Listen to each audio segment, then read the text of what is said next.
Radio Raheem with Abner Mares. Man, you're getting ready for a fight that should be pretty interesting against Gutierrez. But the two of you up here, you and Santa Cruz, it's really difficult for us to see that. And like you said, not see you on opposite sides of the podium.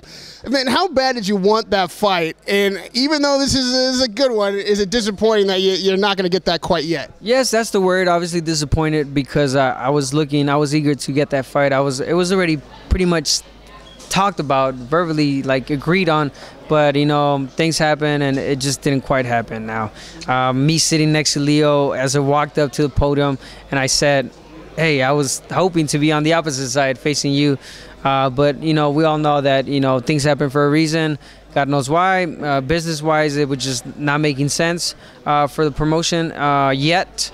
And if you look at it, and I have to add my 2 cents, it makes sense too, because I mean, if we announce the fight now, Leo Santa Cruz today, I'm sure it would have been I think we're talking about October 7th. It makes no sense because that big of a fight, that magnitude of a fight, it can't be promoted or talked about or being finalized 4 weeks, 5 weeks, you know, prior to being happen. So with that said, I think it is going to happen. It's going to become even bigger now because we're both have great fights. We're going to look great, God willing, and we're going to get this out of the way and make our fight happen early next year. You know, you said from the podium, I'm a new Abner Mares, and you're right, you've said that before, but we've seen a bit of a new Abner Mares now. Obviously, you and Robert have some chemistry. You guys are working well together. What is it that has changed about you, and what is it that needs to change for you to get the victory against Santa Cruz in the rematch?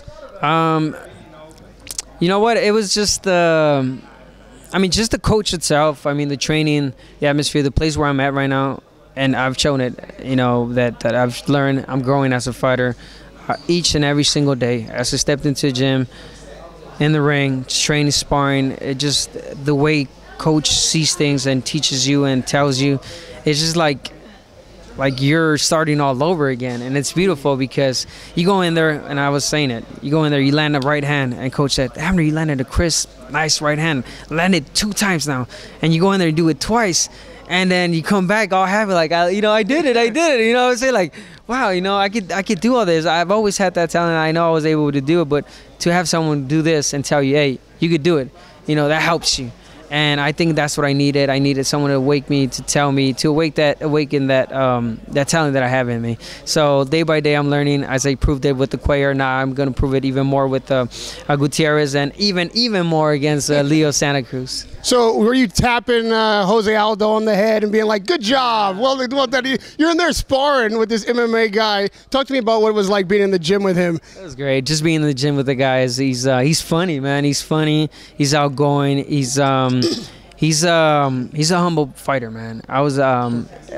Once you get a glimpse of him, you think he's serious, which he is, and he's like a mean person.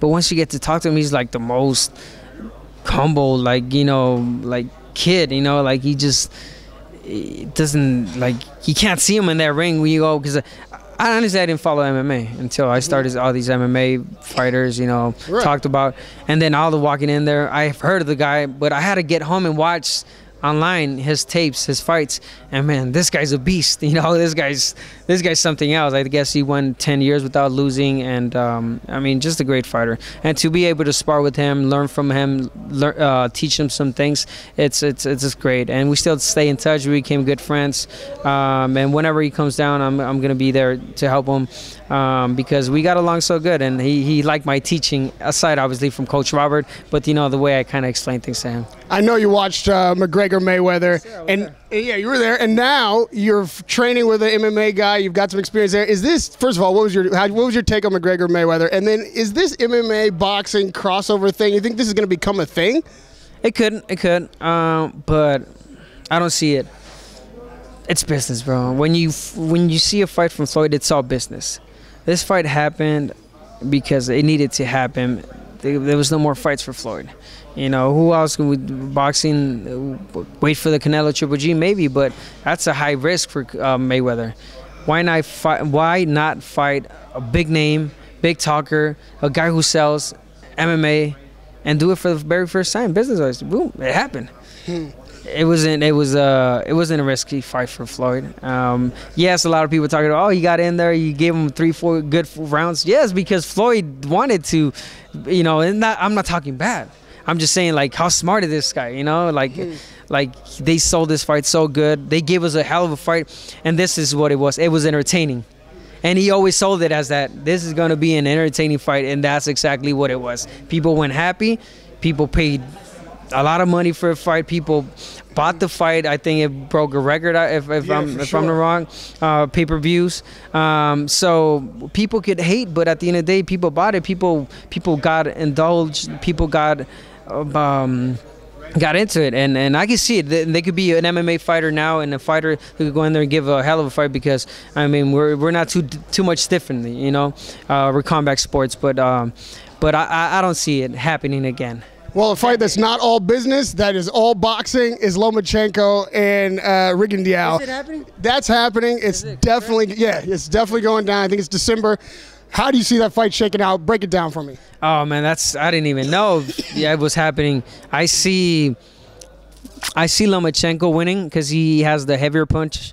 Great moves, but he is gonna miss a lot, obviously, against I don't know, man. Yeah, it's a tough one. It's a tough one. It is. But if I had to choose, I'll go with Lomachenko. Radio Raheem with Abner Morez breaking down the fights. I know you're going to be ringside when this whole thing is over, maybe even before. Always a great interview. Radio Raheem with Abner Morez.